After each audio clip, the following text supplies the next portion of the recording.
Assalamu alaikum dear students. Chapter number 1 and the topic is economic deprivation of the Muslims in the subcontinent.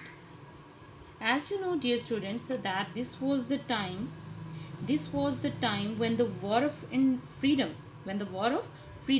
1857 was over. The Muslims were oppressed very badly. Although the Hindus supported the Muslims in the war, but they declared that only the Muslims are responsible for all their actions in the war. Thus they equated themselves to any responsibility.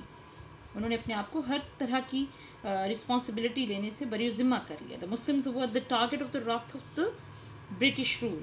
So they suffered a lot and faced serious consequences. Dear students, हमने इस topic में ये पढ़ना है कि after the war of freedom 1857 वो कौन से मिजरेबल हालात थे जो मुस्लिम्स के लिए स्पेशली पैदा कर दिए गए.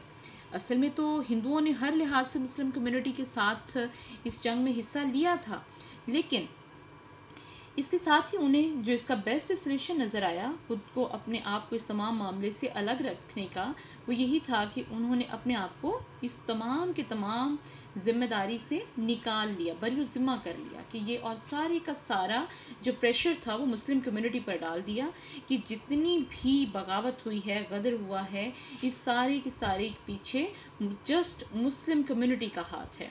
So, but before starting our today's lecture, we are going to discuss about the word synonyms.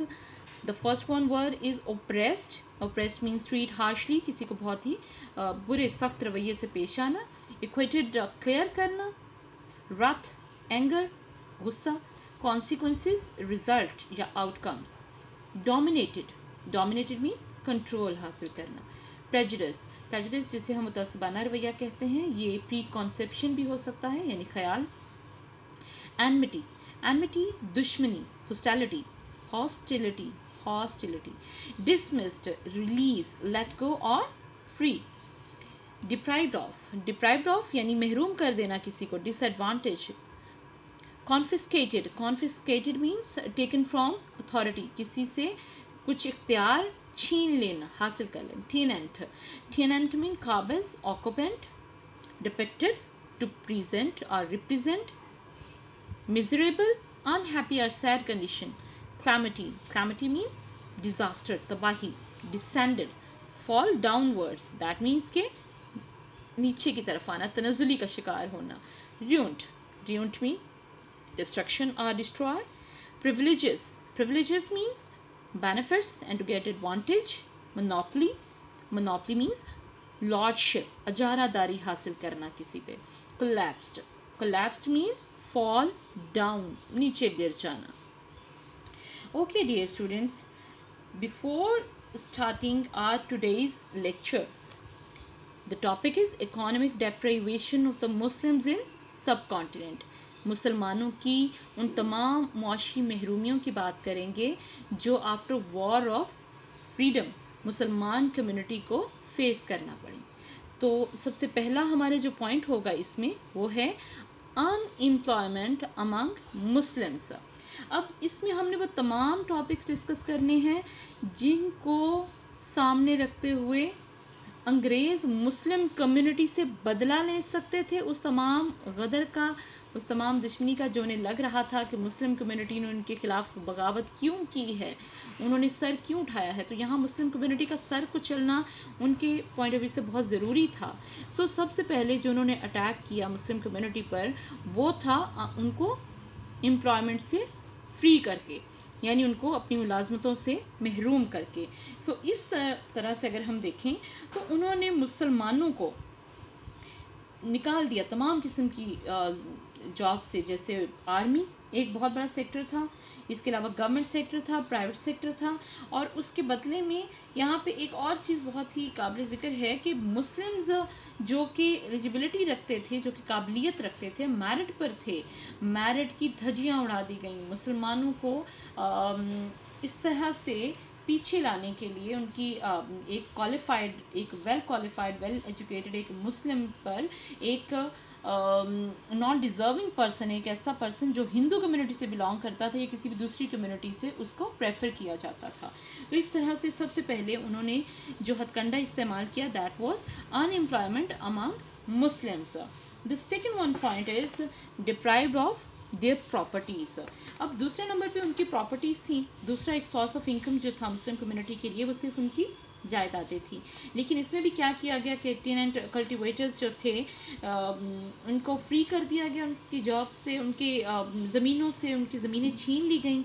उनके जो मज़ारे जो हिंदू या दूसरी कम्युनिटी से थे उनको उनके ज़मींदार बना दिया गया, उनको उनके ऑनर्स बना दिया गया, और जो मुस्लिम कम्युनिटी जो कि उसकी लैंड ऑनर्स थे उनको कल्टिवेटर्स बना दिया गया या उनको किसान बना दिया गया, उनको मज़ारे बना दिया गया। In the next point, business of the Muslims. Third, अब जो इन दो चीज़ों के बाद जो अब एक अपॉर्चुनिटी मुस्लिम्स के पास थी वो था उनका अपना बिजनेस। लेकिन उनके बिजनेस को भी बंद कर दिया गया। क्यों, किस तरह से बंद कर दिया गया कि उन्होंने, अंग्रेज़ों ने हिंदुओं को तो बहुत हद तक खुसूसी कारोबार करने की बहुत सारी फैसिलिटीज़ दी, लेकिन हिंदुओं ने अपनी मकामी तिजारत के मैदान में तो अपनी मोनोपोली बना ली, उन्होंने अपनी इजारादारी बना ली और वो छा गए पूरी की पूरी इंडस्ट्री पे, पूरे के पूरे कारोबार पे। और इस तरह से मुसलमानों का जो तिजारती पेशा था उसमें लोग इकोनॉमिकली क्राइसिस का शिकार हो गए।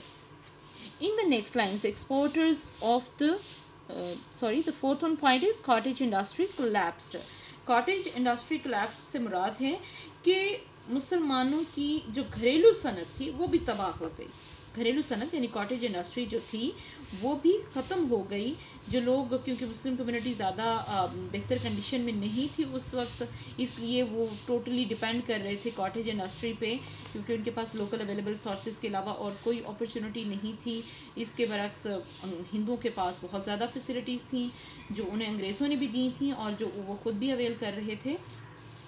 तो ऐसे में एक इंडस्ट्रियल रेवोल्यूशन जो आया, इंडस्ट्रियल रेवोल्यूशन से मुराद है कि जब बरतानिया में ये 19वीं सदी और 18वीं सदी के एंड से शुरू हुआ था, जब बहुत हद तक बरतानिया के अंदर इंडस्ट्रीज़ बनना शुरू हुई, तो अब वहाँ पे इंडस्ट्रीज़ को रन करने के लिए रॉ मटेरियल की ज़रूरत थी।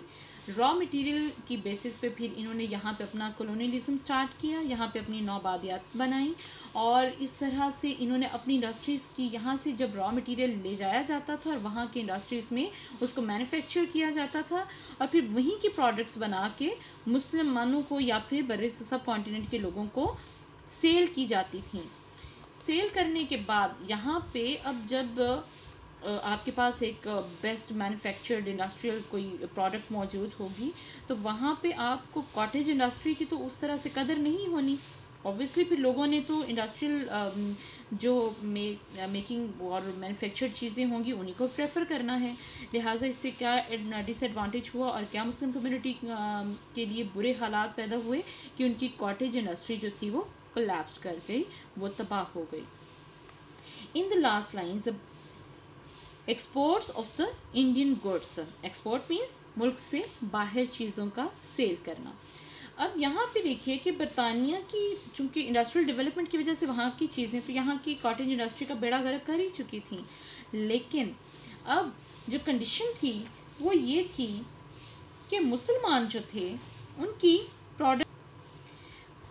प्रोडक्ट्स जो थी, जो goods produced in Britain could be imported into India, यानी अंग्रेज़ों की बनाई हुई, बरतानिया की बनाई हुई चीज़ें, जो इंडस्ट्रीज़ की बनी चीज़ें थी वो बड़े सगीर में ला के बेची तो जा सकती थी, but Indian products were demanded neither in Britain nor in Europe. लेकिन ना तो बड़े सगीर की बनी हुई चीज़ों की कोई वक़्त और अहमियत बरतानिया में थी और ना ही किसी दूसरे यूरोपीय कंट्री में।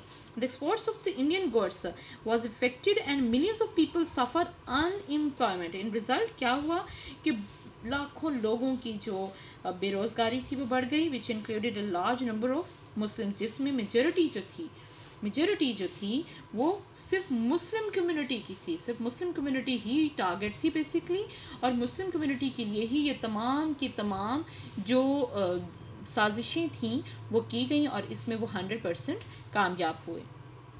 सो dear students, in the end I have mention the the detailed possible question, and write a note on the economic deprivation of the Muslims in the subcontinent. Okay, I hope you have now the better understanding about all the economic deprivations of the Muslims in the subcontinent. Thank you so much.